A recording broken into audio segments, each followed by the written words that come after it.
ଚୈତ୍ରରେ ଝାମୁ ଜାତ ଲୋ ବଉଳ ଚୈତ୍ରରେ ଝାମୁ ଜାତ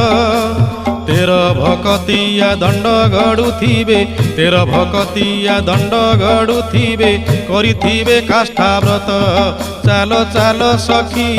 ଯିବା ଦେଖି କାକଟପୁରକୁ ଯିବା ଦେଖି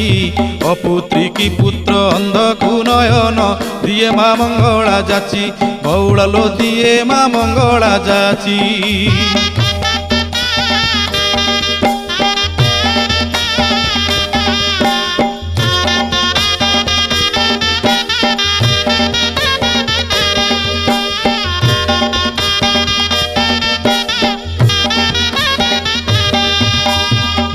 ଦୋଳ ପରେ 21 ଦିନ ପୀଠରେ ଲାଗିବ ନାଟ